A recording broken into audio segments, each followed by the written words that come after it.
Hello, this is Judy, and for the next hour, I will be reading from the June 15th, 2026 issue of the Toronto Star on the Niagara Frontier Radio Reading Service. I will do my best to pronounce all names and words correctly, yet please forgive me if I do not. And our first article today is in the GTA section, and the title is Five Toronto Teens Tell Us Why Canada's New Social Media Ban Won't Work. Many details are to come regarding the federal online harms bill. Teenagers think it could change some behaviors, but will face major challenges. And this article is written by Morgan Savareid Bockneck, and that's Sevareid Bockneck, who is a social issues reporter. Canada can certainly try to keep kids under 16 off social media, but it won't work, say Ontario teens interviewed by The Star. This past week, the federal government introduced a revamped online harms bill that aims to restrict access to social media for those under 16.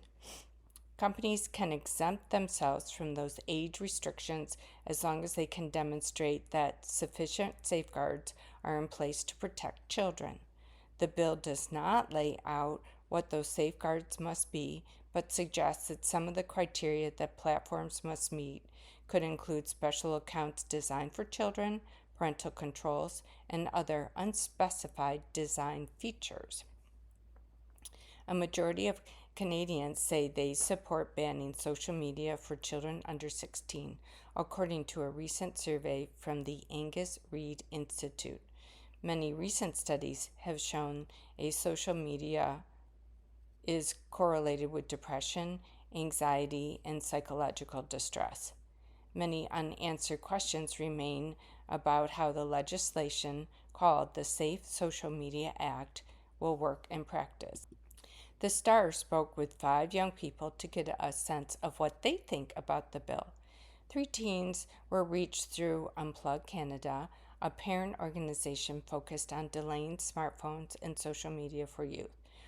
2 other teens were introduced to the Star through a TDSB junior researcher. No, this will not be effective no matter how they do it, said Skylar Ferguson, 16, of Toronto. People love getting around these things. Whatever the government does end up doing, kids will find a way around it, she said. If she didn't have access to social media, she would have continued to talk to people online when playing video games, which aren't a part of the new bill. One teen, who didn't want to be named out of concern for his safety, said though a social media ban may sound good in theory, it could also have unintended consequences that could be harmful for marginalized and LGBTQ kids and teenagers and punish them for seeking help from abuse. The teen, a transgender male, said his social media helped him connect with people when he felt most alone. He said he was bullied for being transgender at school and not accepted by his parents. Social media really helped during these trying times, he said. I wasn't safe in either place. I could not express myself safely outside of social media.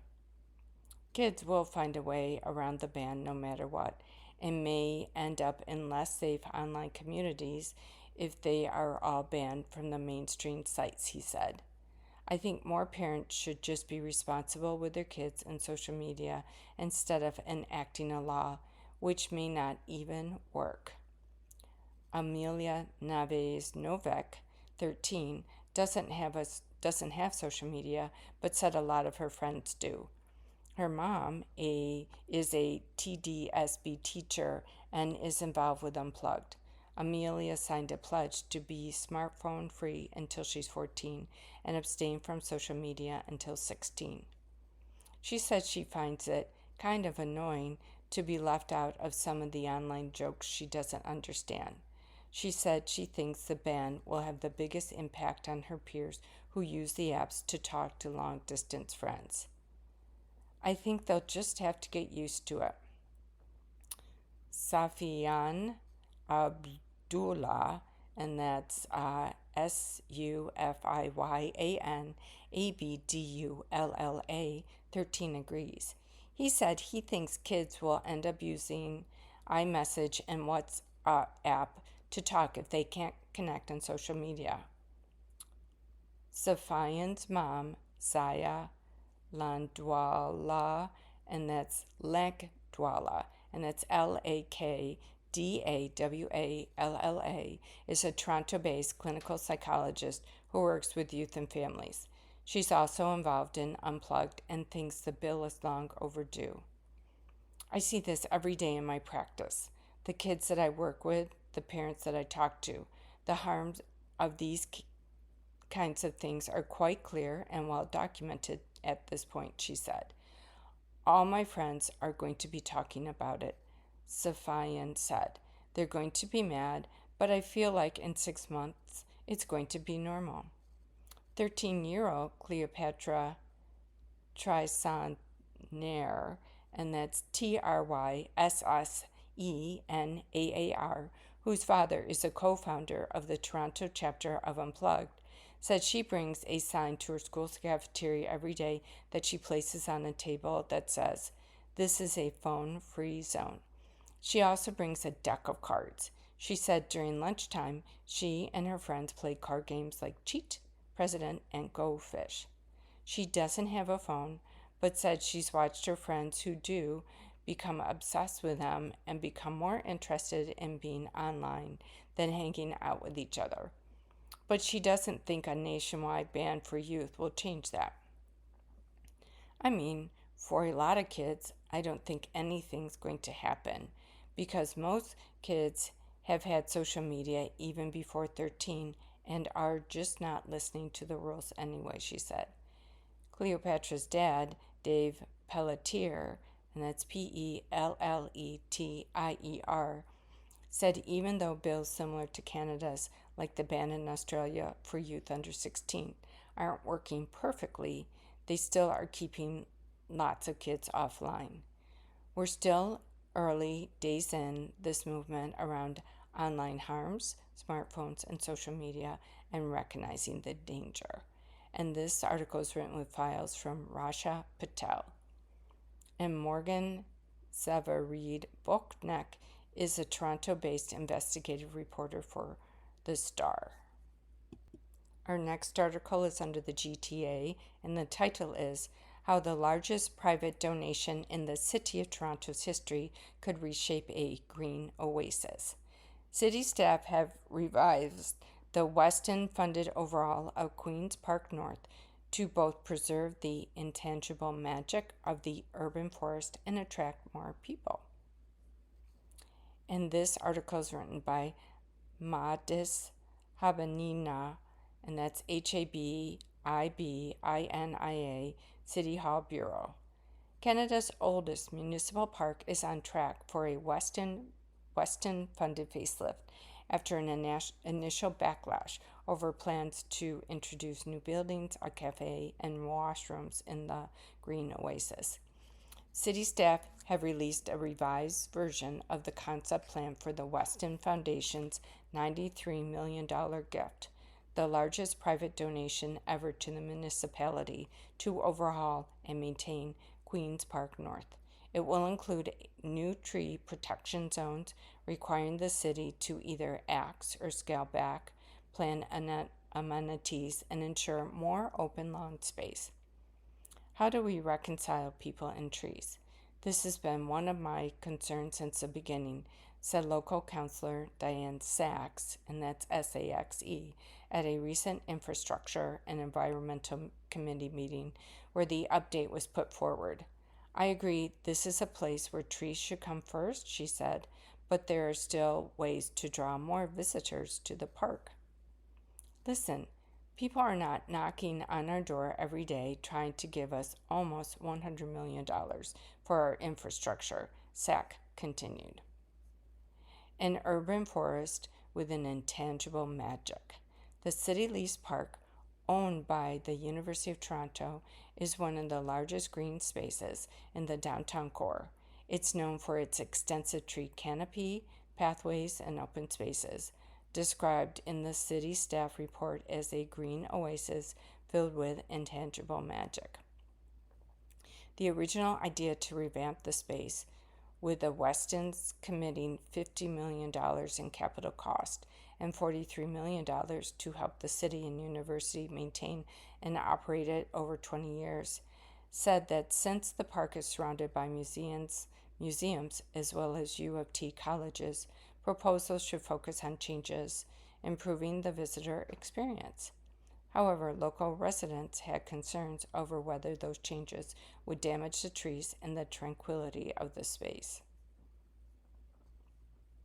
The new 54-page concept plan included mapping out the roots of all 358 trees, including 88 distinctive trees, to identify where construction can safely occur.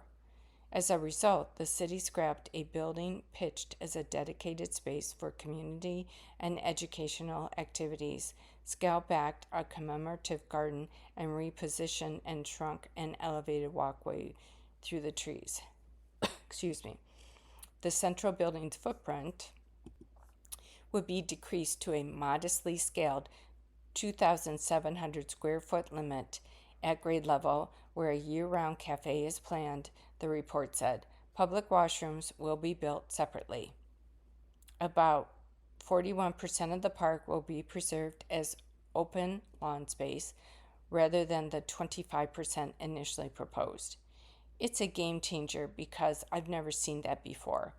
That forestry is at the table, the same as landscape architects, other professionals that get to decide, said Sandy Smith, a professor at the University of Toronto who is among those who oppose disrupting the park's trees. $93 million donation requires extra planning scrutiny.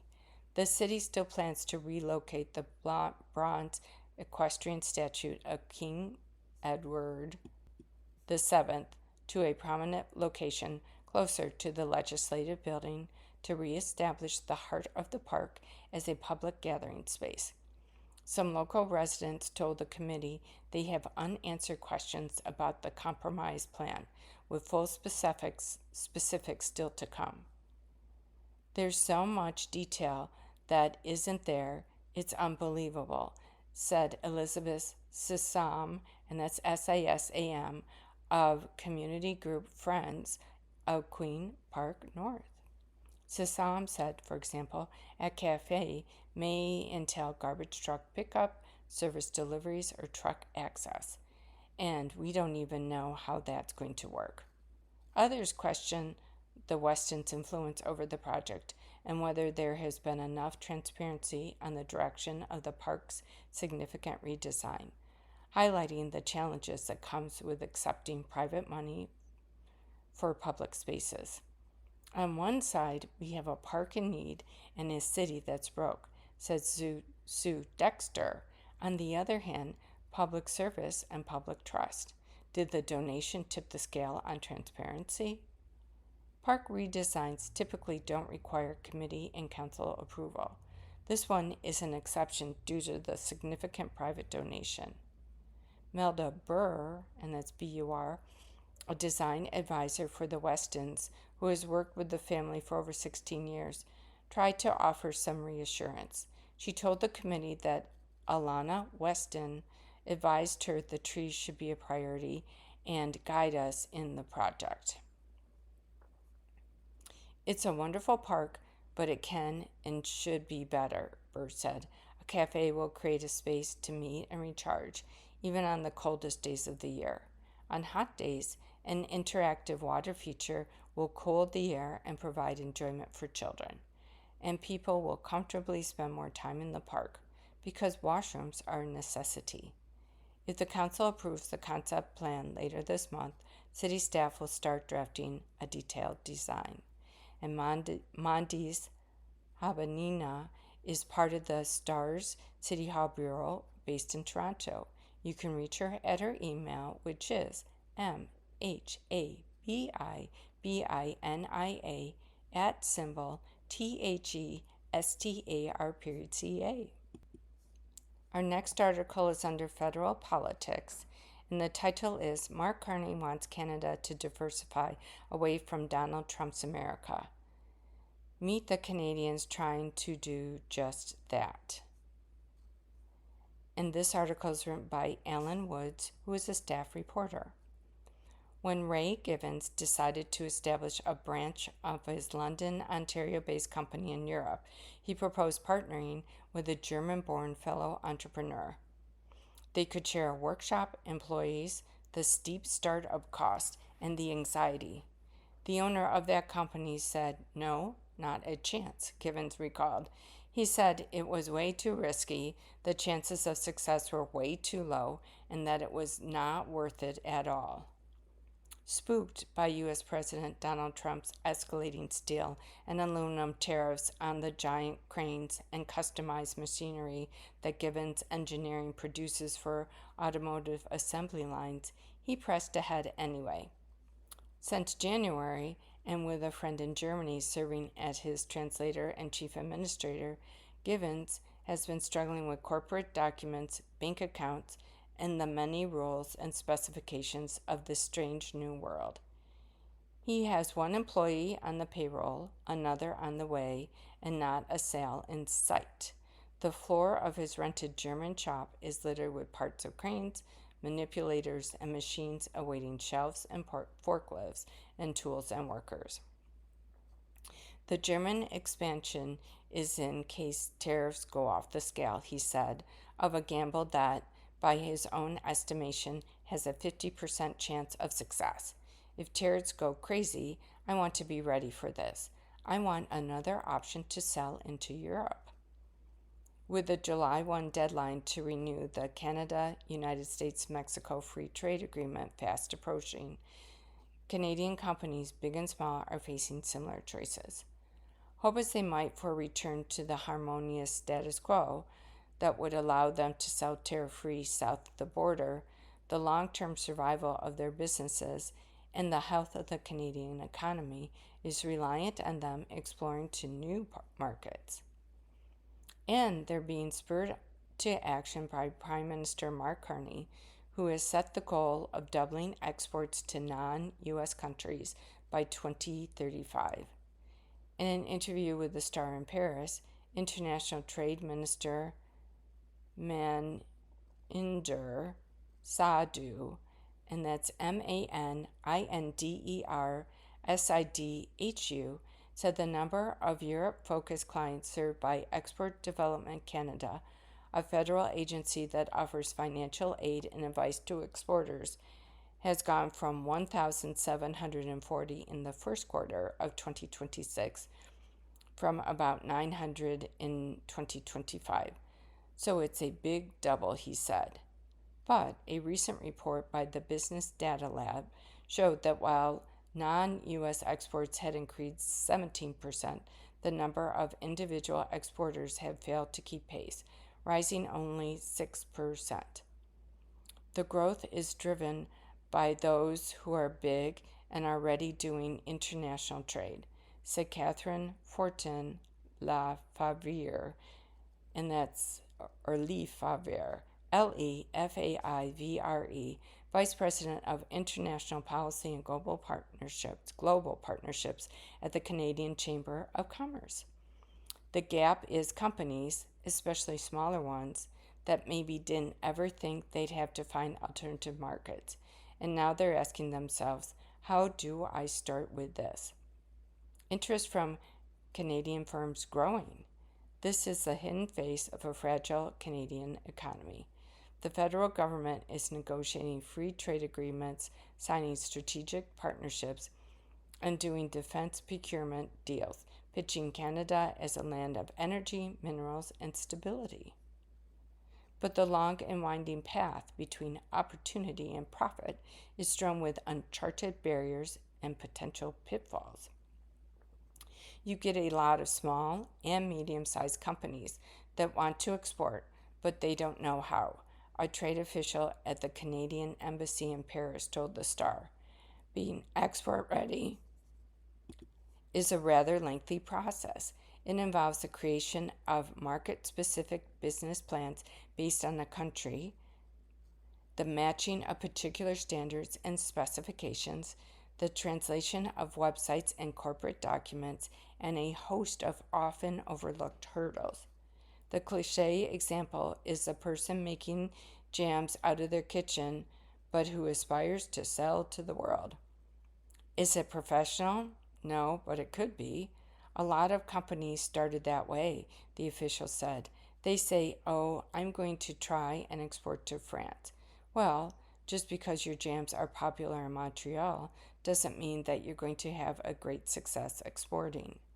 But the growing interest of Canadian companies is reaching new markets. Reaching new markets is tangible. 2 years ago, at the Eurosatory, and that's EUROSATORY, Defense Industry Trade Show in Paris, there were about 50 Canadian companies shopping their wares to potential clients. When it reconvenes later this month, some 170 Canadian exhibitors will be present.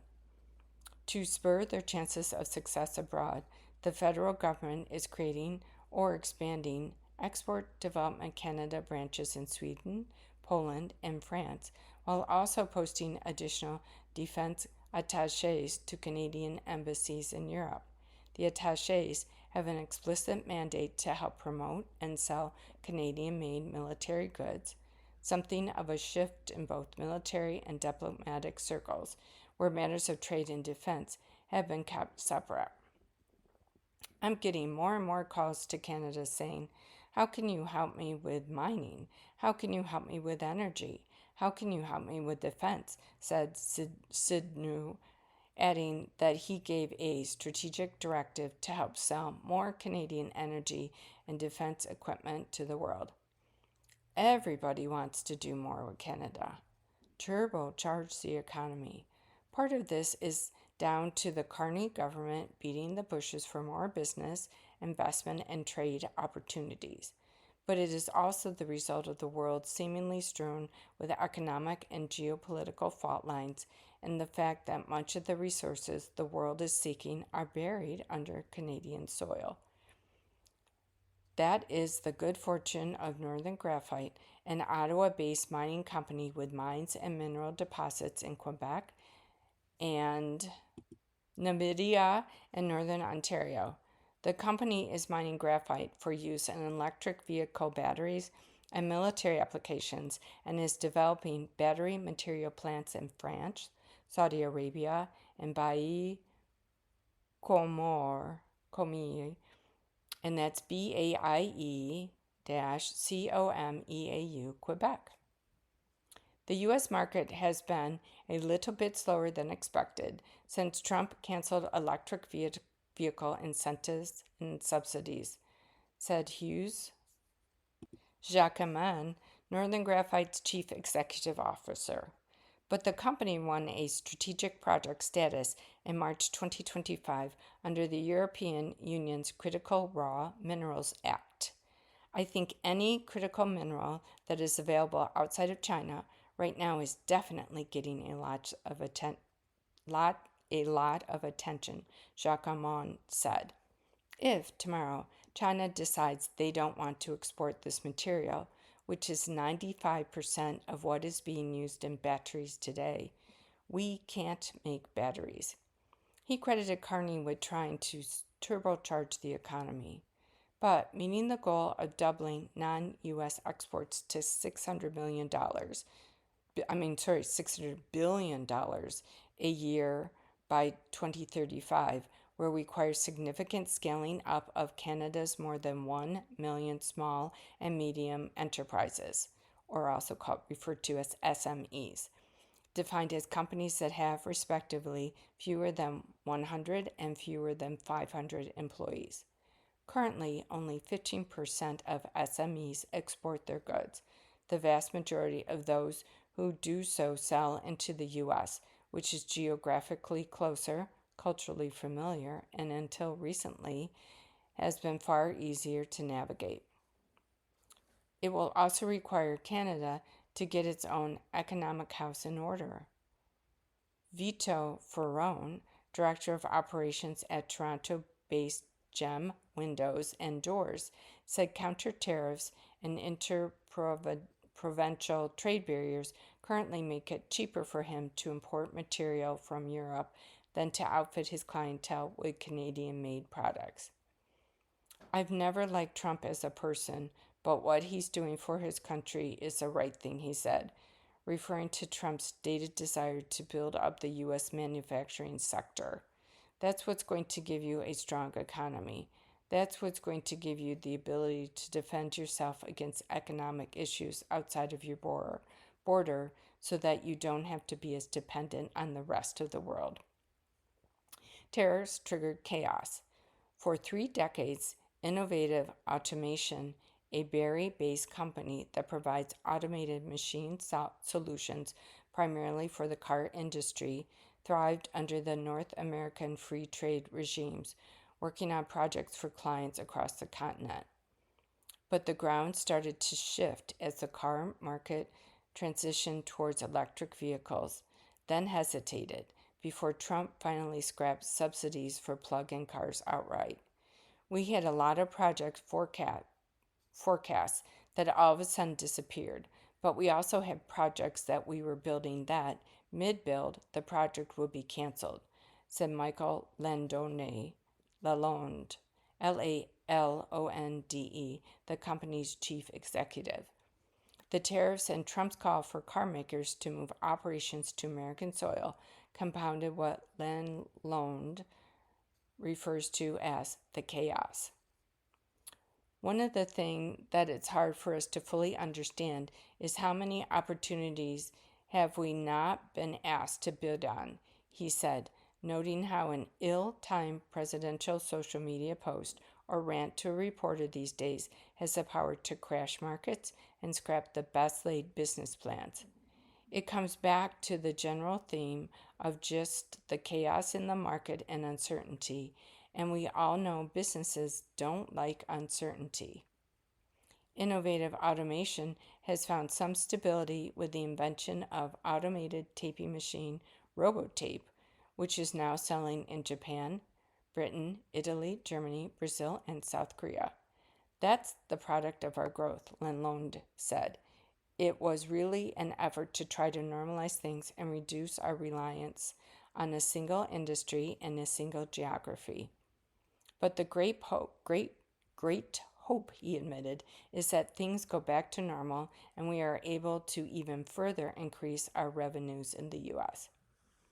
That was the mindset when Trump first came into office in 2016, imposed tariffs on Canadian steel, aluminum, and lumber, and forced the renegotiation of NAFTA, which is NAFTA, in 2018. The uncertainty prompted Justin Trudeau's Liberal government to increase the number of trade commissioners abroad and add the word diversification to the International Trade Minister's title. But the imperative was always to reach a back-to-business deal for Canadian exports south of the border. More trade, more traders. The feeling is different this time around. This is a long-term thing. It's not going to happen overnight, but it's really shifting how we think about who does trade, said Fortin Lafaivre, and that's Lefaivre, of the Canadian Chamber of Commerce, which is leading a business delegation to meet with businesses and government leaders in Brussels and Paris this week. It's not just about more trade, it's about more traders, and that's going to take a bit of time.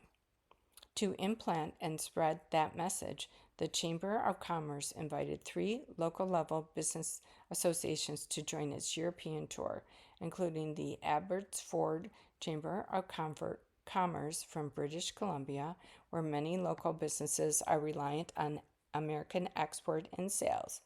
Alex Mitchell, the Abbotsford Chamber's chief executive officer, said some member companies have a wealth of experience exporting to Europe and some are ramping up.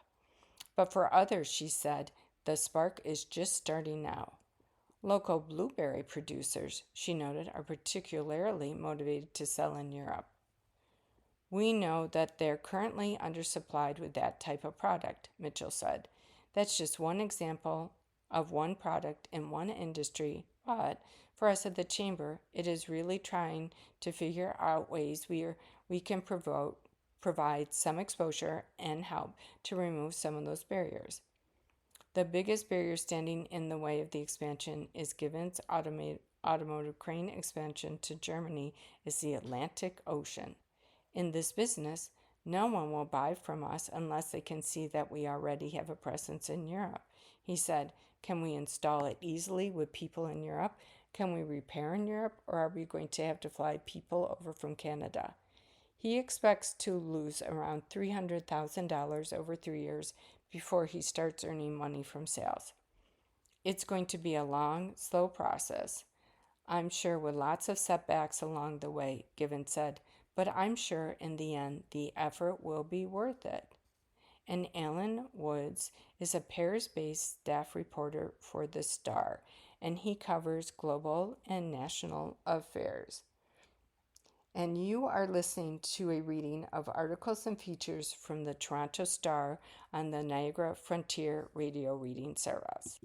Our next article is under sports, and it's an opinion article, and it's about the World Cup. And the title is Friend or Foe? Canada gets a little help from its next World Cup opponent, which might not appreciate the thank you.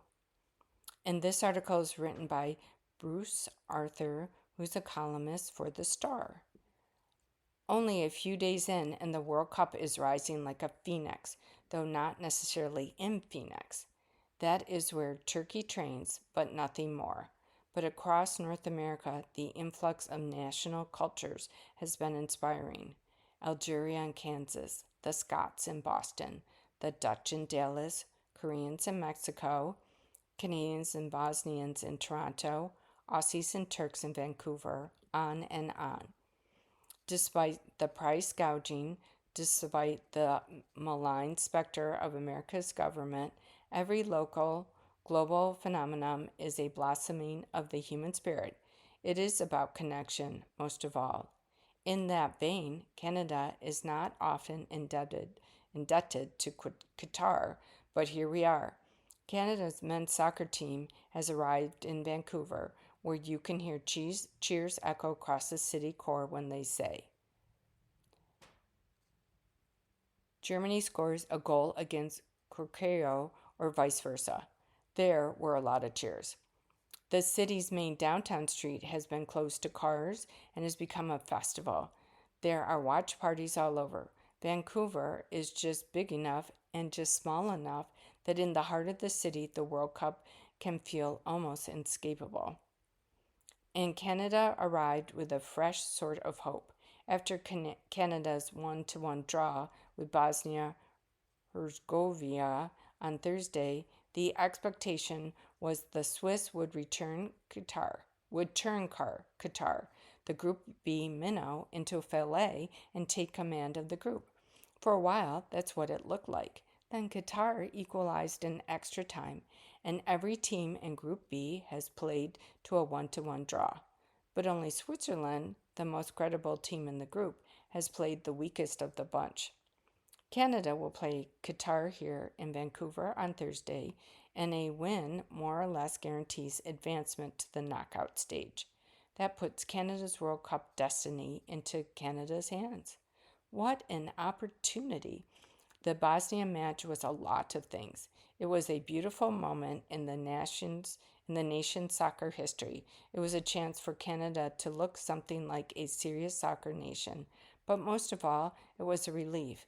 It took Ismail Kone's, and that's Kone, dynamic run, promised David's supernatural flick, and an instinctive bit of goal-scoring genius from Clyde Laren, touch spin as if you're in a phone booth, sent a cannonball towards a twin to give Canada its first point at a World Cup. That only means something if you make it mean something. Canada's first match in Group B was full of good moments and red flags. Laren started the match on the bench after starting Canada's final 2 pre-World Cup friendlies. Jonathan David ended the match on the bench, and Canada's best striker has looked worryingly ineffective for a while now.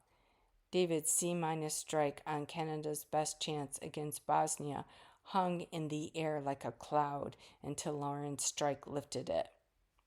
In a 48-team World Cup, it's never been easier to advance out of your group. The top 2 teams automatically advance, as do 8 of the 12 third-place teams, based on goal differential most of all. But position in the group matters too. After the Bosnia match, Canada head coach Jesse Marsh said, "The crowd willed us into the game, and the same dynamic should be at play in Vancouver." That is just more incentive to win the group. Finishing atop Group B means a round of 32 match at BC Place, with a tantalizing possibility of a round of 16 match in Vancouver too.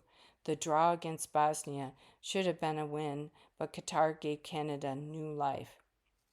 So if the Bosnia match was something to build on, March now faces the most pressure-packed game of his 2-year tenure in Canada. Total goals scored is another tiebreaker, and Canada has not been a goal-scoring group.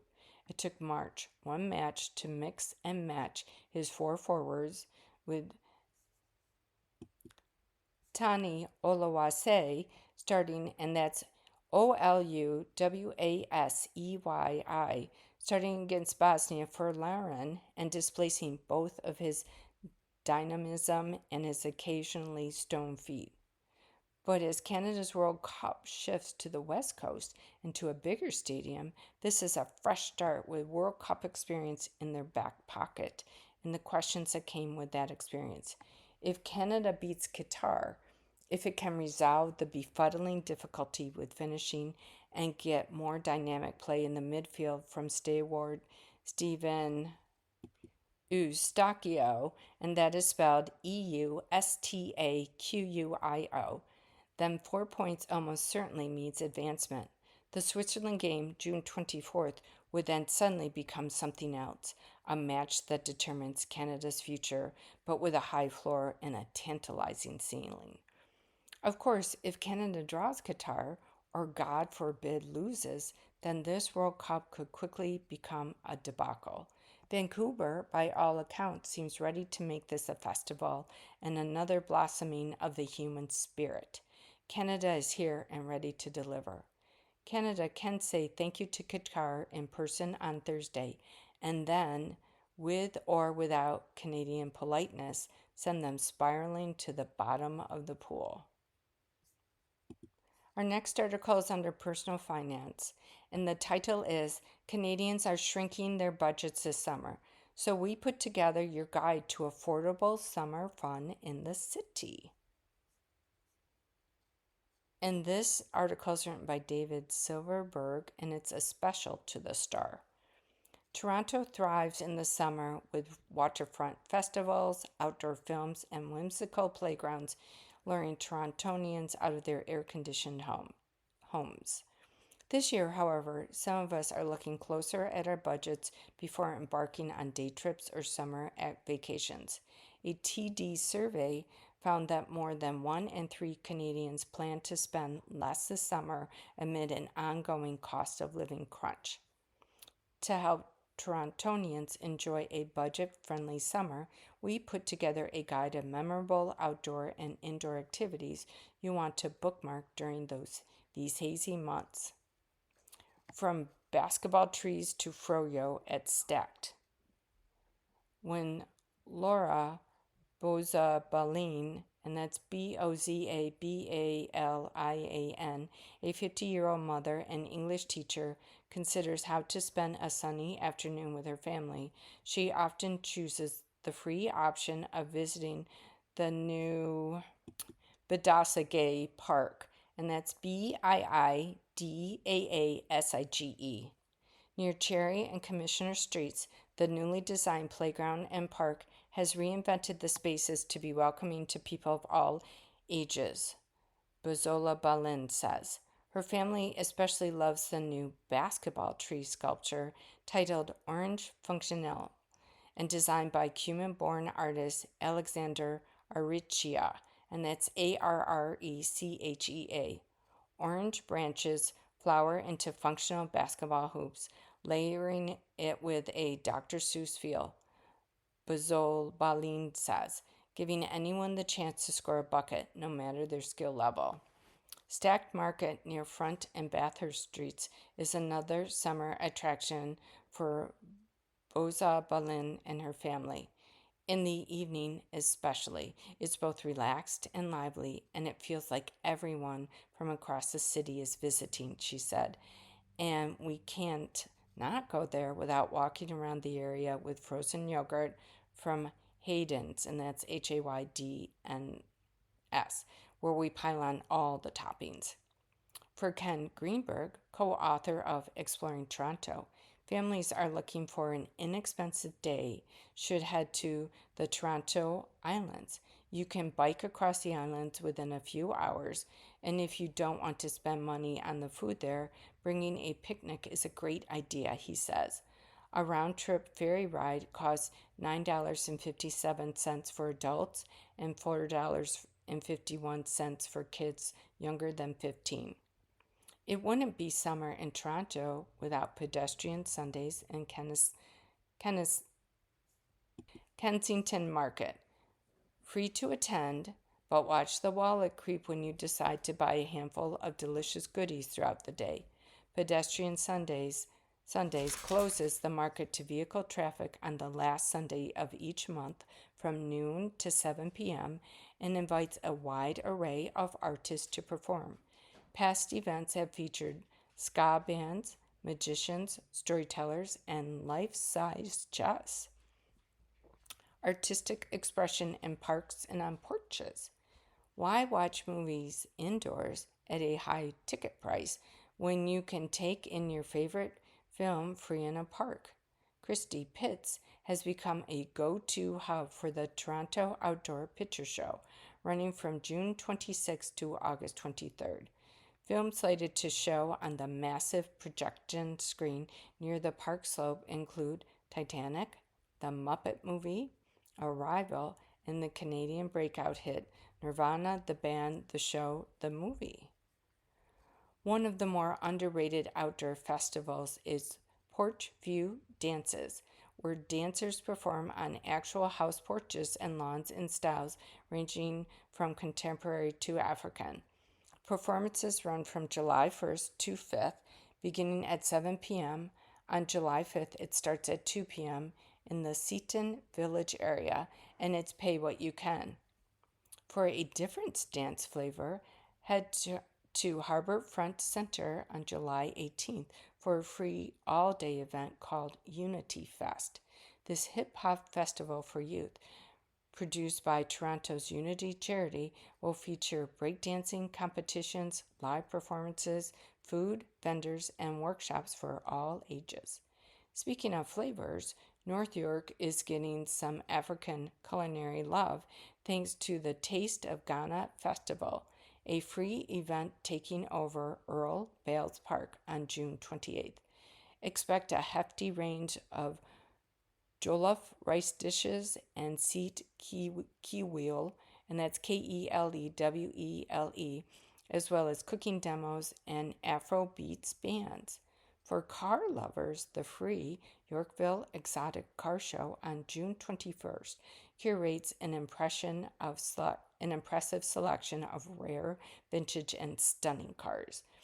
Available for your IG photo gallery this year is a 1959 Jaguar D-Type, the iconic 1965 Shelby Cobra Daytona, and a hand-built 1963 Aston Martin DB4 Series 5. It's also Father's Day, so bring the rad dad in your life who digs cool cars. A $2 donation is suggested. Head indoors for psychedelic fun and indie theater.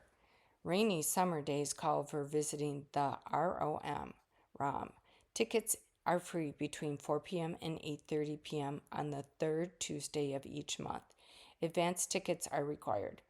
Open now and running till December, a new exhibit on psychedelics showcases the history and current scientific research on mind-expanding expanding substances that have increasingly been shown to have therapeutic value.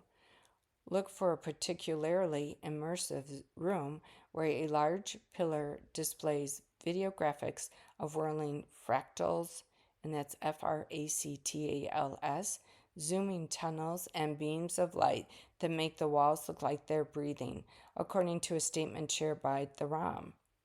For the theatrically minded, the Toronto Fringe Festival, June 13th to June 12th, returns with a discounted ticket price, $14 for a select melange of shows. The general ticket price is $19 and less depending on age. This year, you can watch clowns perform Shakespeare, a musical called Galen's Grocer, a shadow puppet play for kids, and a psychological thriller from talented playwright Hannah Moscovitch, and that's Moscovitch, best known for her touring play Sexual Misconduct of the Middle Classes. Looking for consistently hilarious comedy to cool you down on summer evenings? Head to Comedy Bar on Bloor Street West for their Friday night Catch 23 improv competition through to July 31st. If you've never experienced the improv comedy talent in Toronto, consider Catch 23 your premier lesson for just $25 at the door or $23 online. Now, in its 20th year, the Luminato, and that's Luminato Festival, is programming an impressive variety of shows, installations, and films from now until June 28th, with many free events included. From June 24th to 27th, visit the Toronto City Archives with a $20 ticket to experience the 52 Live, where 24 Canadian playwrights have written work about female pioneers, artists, leaders, and changemakers. The festival promises no two shows will be alike. Our next article is in the business section, and it's by our money coach, and it's an opinion. The title is "Which High Interest Savings Accounts Offer the Best Rates?" Here's the top 10. And this article is written by Laura Grady, who is a personal finance reporter for The Star. And you can reach her via her email, which is lgrady @THESTAR.ca. And the first question is, which savings accounts offer the best interest rates? Answer: when it comes to savings accounts, the interest rate is essentially money that the bank will pay you to hold your money in an account with them. Why? Simply put, it increases their assets when you have money held with them.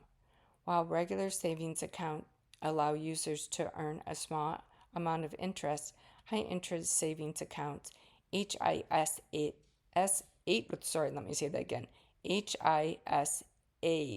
offer much higher rates, giving you more bang for your buck. Many Canadians make the mistake of leaving large amounts of cash in traditional savings accounts that earn around 0.01% interest, says Toronto-based finance influencer Rennie Odetoinbo, and that's Odetoyinbo. Even moving money to an account that earns 2 to 4% interest can make a meaningful difference over time, especially with larger balances, she says. For example, $10,000 earning 4% interest generates about $400 annually before tax, compared to almost nothing in a standard savings account. HISAs from traditional banks typically pay lower interest rates than online or digital banks, said Jason Heath, Managing Director of Objective Financial Partners.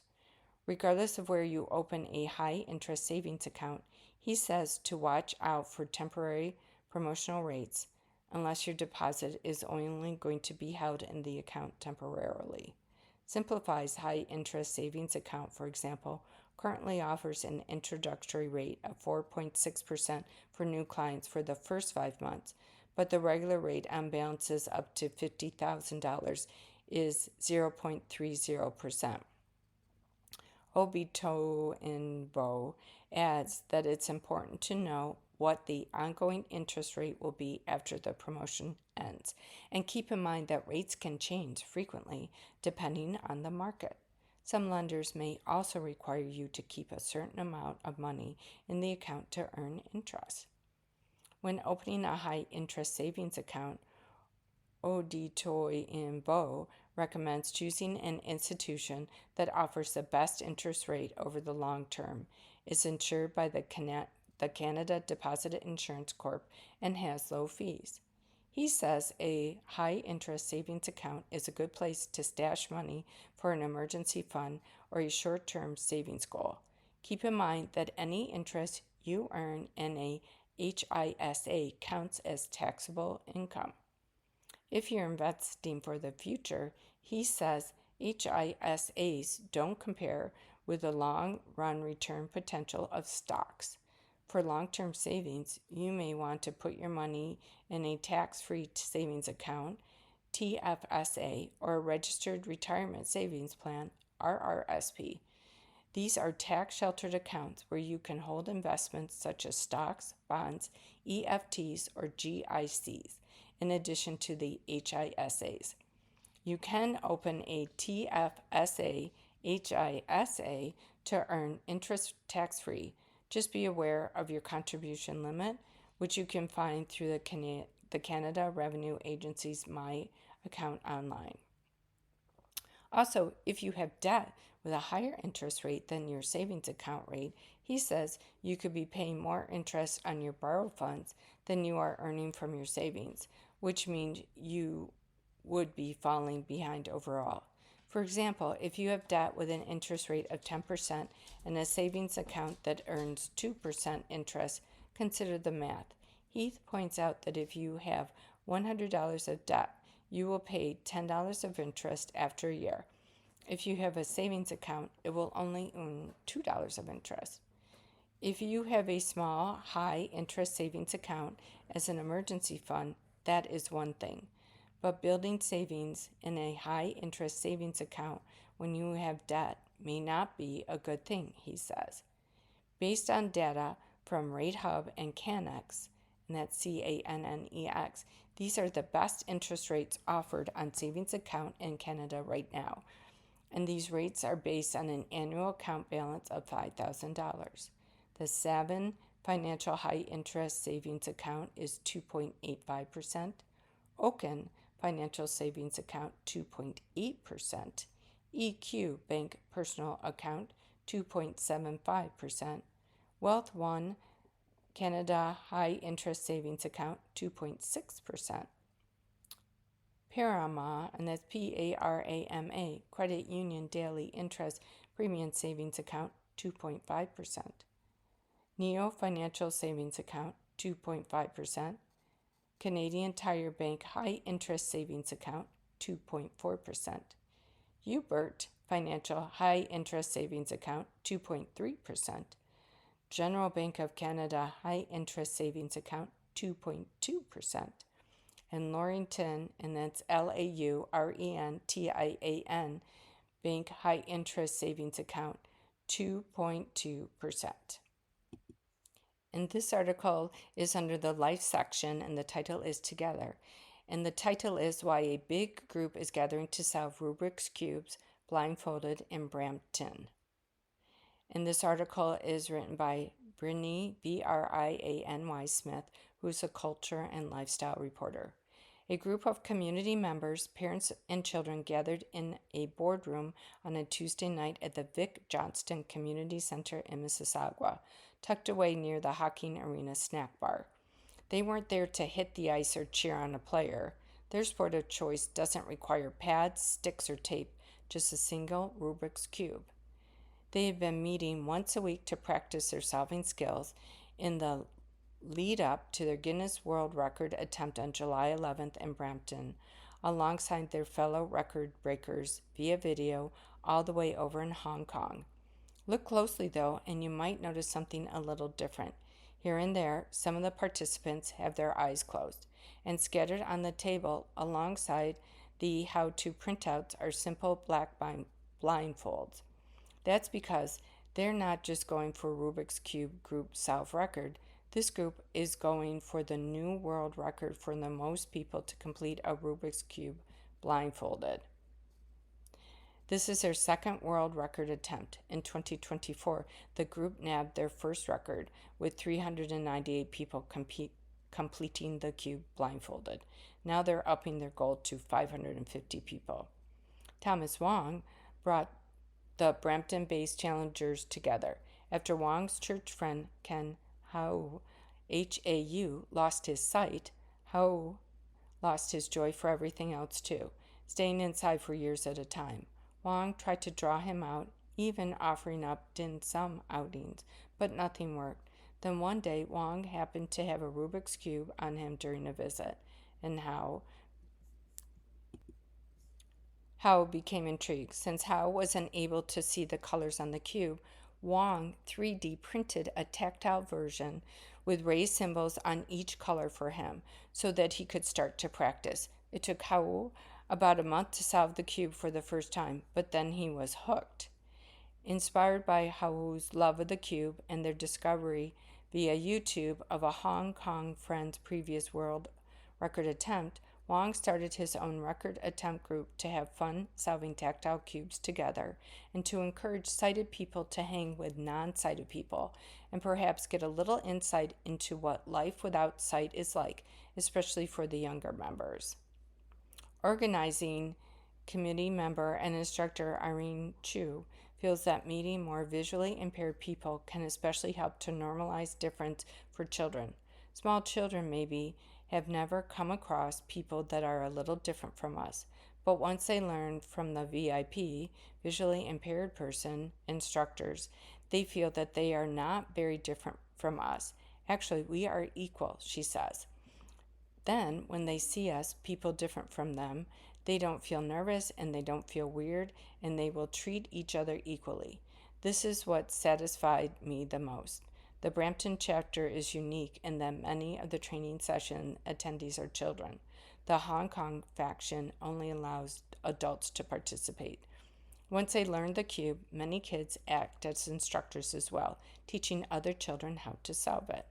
Wong is also hopeful visually impaired people will comprise at least 25% of the world record challenge. Hau is now a regular attendee and instructor at the world record training sessions. Today he holds court at the table closest to the door, and everyone brings him the cubes people couldn't solve. He sits there, slowly moving each square into place. Inside the bag at his side, he still carries the cube that Wong made for him. Other visually impaired people have found the way of the cube life changing too, according to Wong. One of their visually impaired members went from being homebound to regularly attending cube sessions and now takes singing lessons. Another struggled with learning things but found memorizing the cube algorithm helped him take on new challenges like Bible study. They even have a Canadian speed cube champion on board. Brennan Lin may have nabbed the 2023 title with his 4.14 second time, but today he's more interested in teaching others the joy of the cube. He repeats part of the algorithm over and over again until it almost becomes like a hum in the background. 019, 019.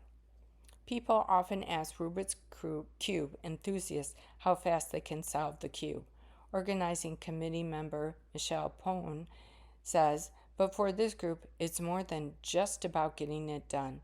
Of course, you can do it faster and faster and faster, but there's different ways to do it. We want everyone to come together. Folks who want to participate in the challenge itself need to pass a trial to ensure they can complete the cube in the requisite hour. One of Lynn's eager pupils today is Avelina Arija, and that's Ahilraj, 10 years old. She also loves the joy that comes from teaching other kids how to get it done. My first time I was teaching somebody to solve it, they were like, oh, I can't do it. It's too hard, she remembers. And I helped them, and they solved it. A giant smile spreads on her face. This year, she wants to beat her 5 minutes and 7 seconds best during the world record attempt.